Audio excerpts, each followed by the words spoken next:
So, ladies, gentlemen, and everyone that will be listening and watching this for 100 years to come.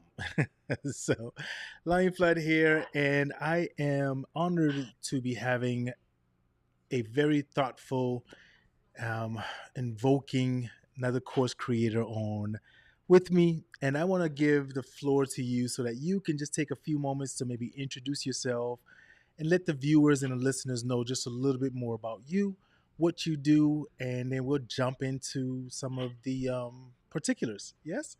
So the floor is yours. Sure. Thanks, Lion. And thanks for having me on. I'm Dr. Katrina Mitchum, and I am a recovering academic that's taking everything that I know about learning science and bringing it outside of higher education. So I do course mapping and planning for folks, and that could be for online courses or training that you have in your business. And I also do course auditing. So if something just isn't quite landing right and you can't figure out what it is, that's where I come in. You know, I think that is. Oh, let me bring it back. Oh, wrong button, wrong button. There we go. Okay. Ooh, look, That's okay. I love going live because then that's way I can't say nope. Stop the recording. Let's do it again. Make a mistake. We make a mistake. We just roll with it. So, no, I Absolutely. absolutely, yeah, I love that because one of the things that I think, and as we talked about a little bit before, is that most people, I wonder if people don't ask for an audit or ask to get help because they might feel attacked, or I don't know if that's the right word I'm looking for, but I think it's a benefit, right? Because then oh, I forgot a period. Oh, I forgot that's a run-on sentence or something. Do you have any thoughts kind of on that there? What are your feelings on that?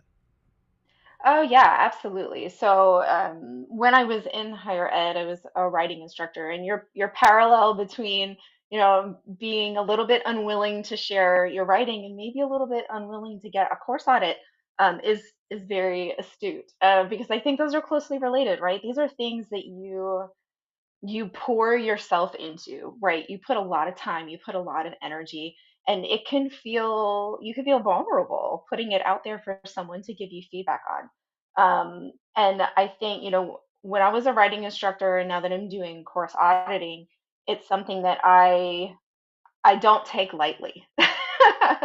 Right? Like it's really important to not just give suggestions for improvement, but to also make sure that you highlight the things that are really great.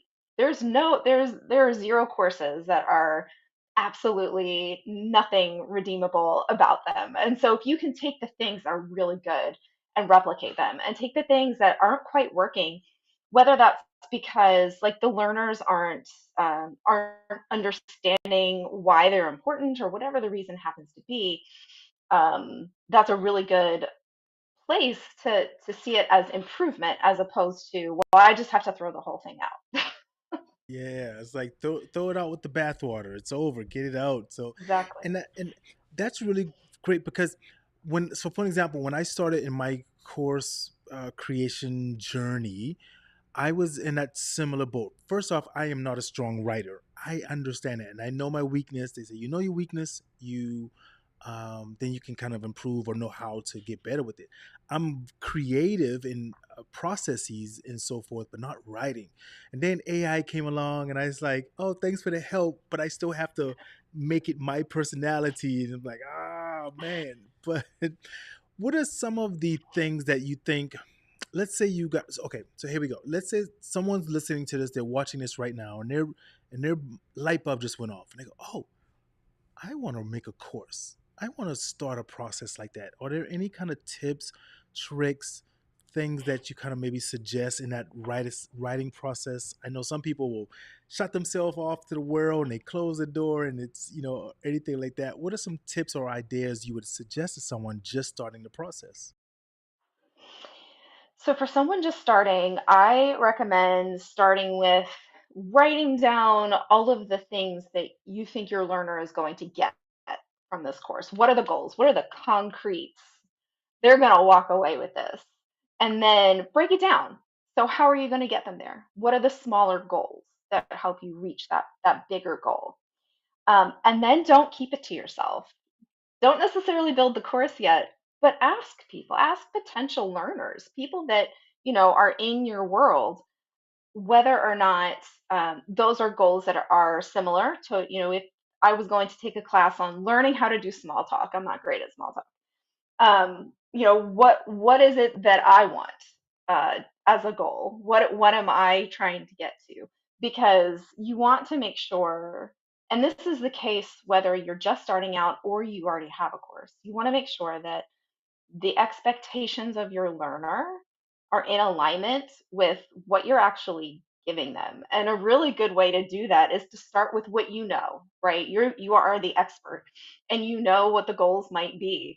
But do a temperature check for your potential learners and see what they're understanding those goals to be in order to get better at doing small talk.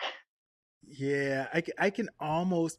So, all right, guide me here as I'm trying to translate that from my brain because I've learned, and I think that's part of my ADHD that I need to, kind of maneuver it and manipulate it a little bit so I understand. I almost look at that as almost in a small, very small focus group, right? Maybe get a trusted associate friend or some other strangers. I don't know. Do maybe one or two kind of modules, not modules, but just videos. Have someone look at it and like the shirt you're wearing is distracting, or you talk too much with your hands or something.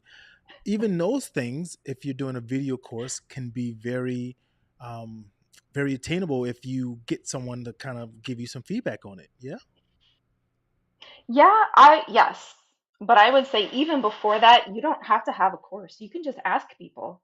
And that could Oh, be in a survey or that could be in like little tiny 10 to 15-minute interviews where you're okay. just so it's similar, I would say it's similar to market research in that you're trying to test the viability of the idea, but you're coming at it from the perspective of Uh, learning instead yeah, of coming at it from the perspective of selling something, right? So yeah, that would be the difference there.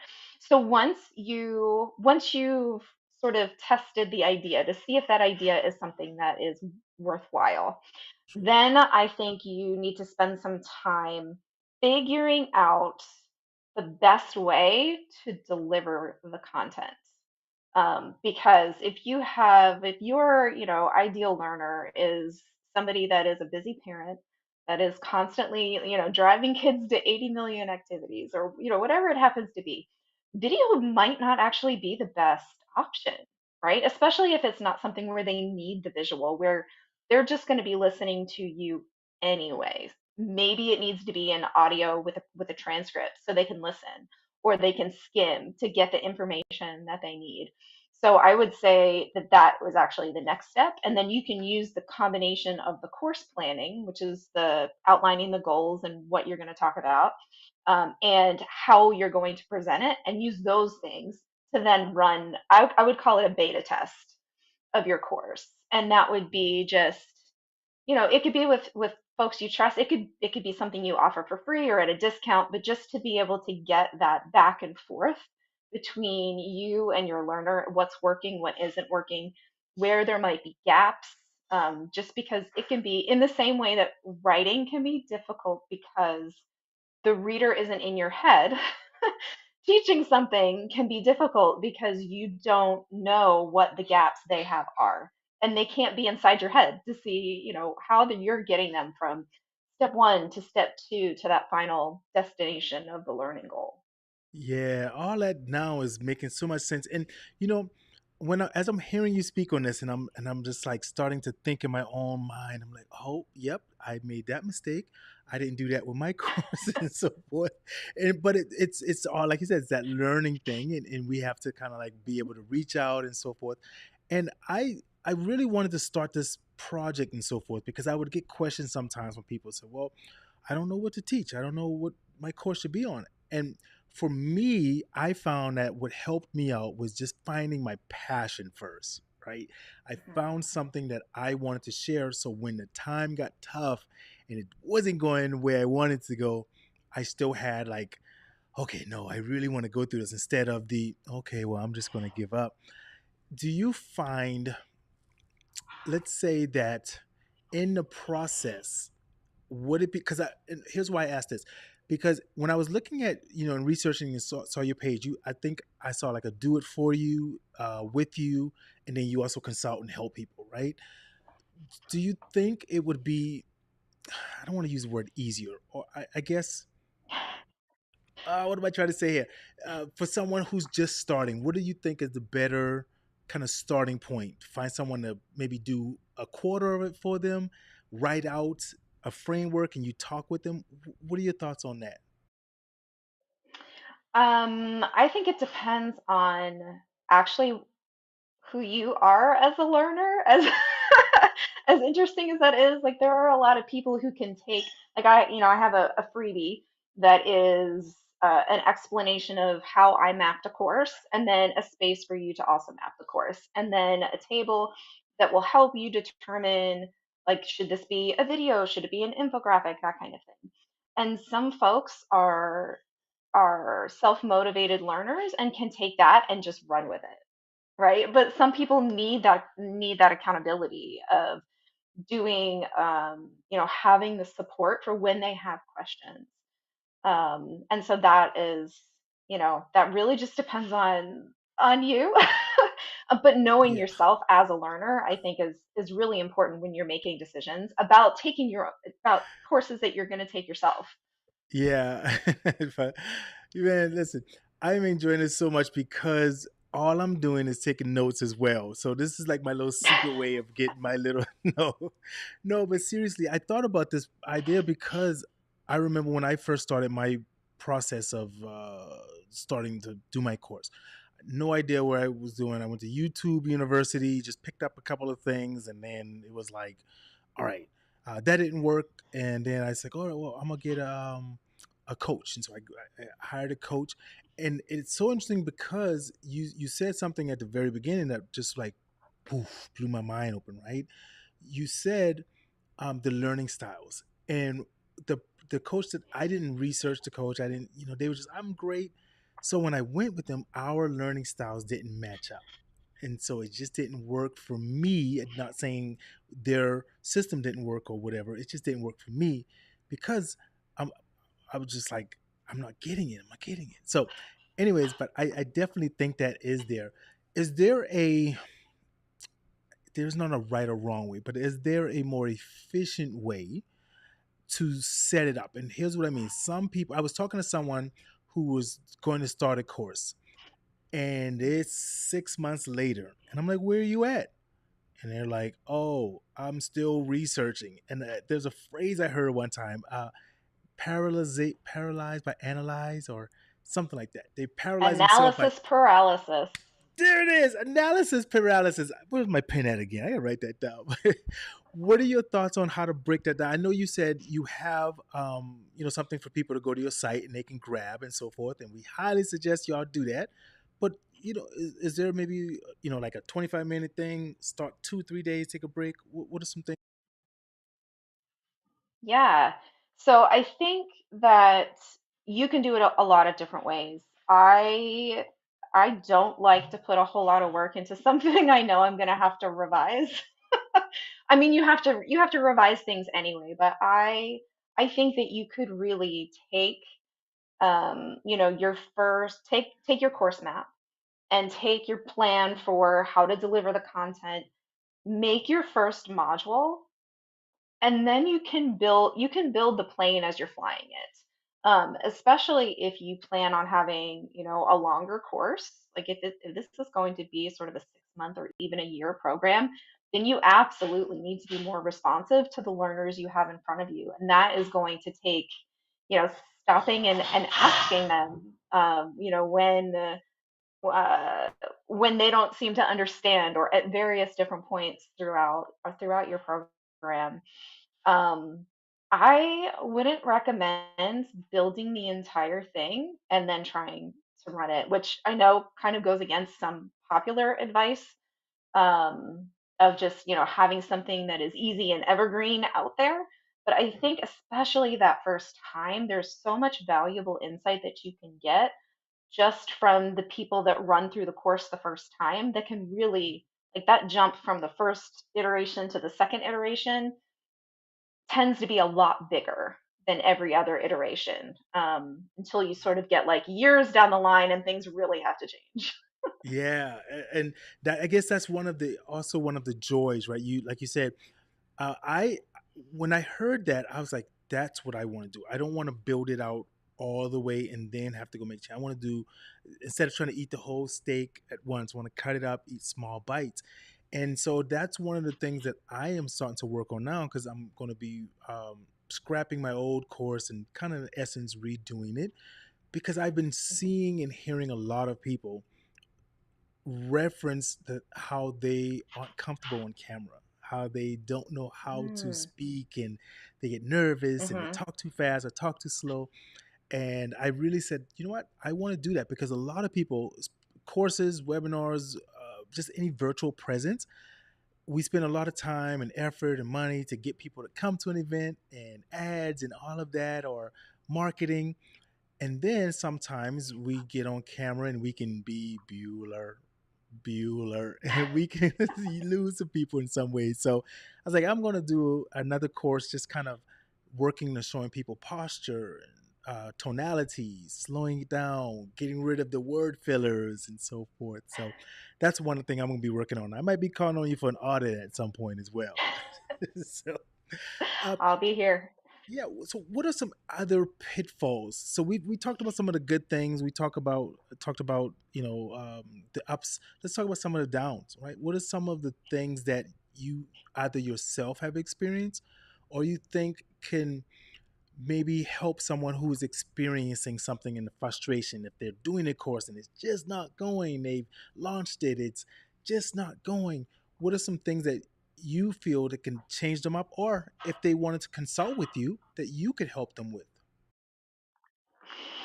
Yeah, so if you're running a course and folks just aren't responding to you, or they're not doing like the activities that you think they should do, I think it's really important to sort of come back to those goals that you set and that you had your learner set, and remind them of, why are they why are they here? Why did they come to you for this thing, and what is it that they're hoping to get out of? And sometimes having, building in some points for reflection in your course, regardless of what it is you're teaching, that can really help keep your learners motivated throughout. Um, and having check-ins, and part of having check-ins with your learner is asking the right questions. And that is actually a place where I can help if you need help, is figuring out what questions are going to get you the types of responses that you need to help turn a course on a dime, right? So if you're doing a beta version and you're building it as you go, you have that ability to change things. And so ask your learners what is going well, what isn't going well, but you want to make sure the questions are very specific and focused, because I don't know how many times you've tried to give a survey, but if there are too many questions, then they won't finish, right? And you want to make sure that you have a very targeted set of questions that you're Right. asking that are going to actually be useful to you to make those Right. improvements. Yeah, and I started laughing when you said that, because I find myself sometimes in a survey that's so long, I just start like checking boxes, and I go back to my old, and I do not suggest this for anyone, but I go back to my old college days, and I go 77% of the time the answer is C, so just circle C. It got me through a few classes, but I'm not suggesting anyone else does that. So, but no, yeah, it's absolutely great to hear this, because you know a course is such a valuable thing, especially if you do. And again, I'm still new, so some of my sayings on this, do not take this as written book anyone who's listening, I feel is valuable and it works because you can set it as an evergreen type of a thing, and you're still giving the information to people who can use it, but you're still able to do maybe some other things and so forth like that.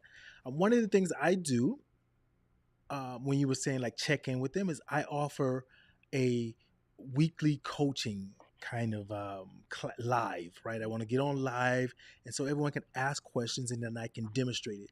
For me, it's a lot easier and it makes more sense since, at least I think so, since my whole concept is about video. So I want to be on video. I want to show them how to sit up right.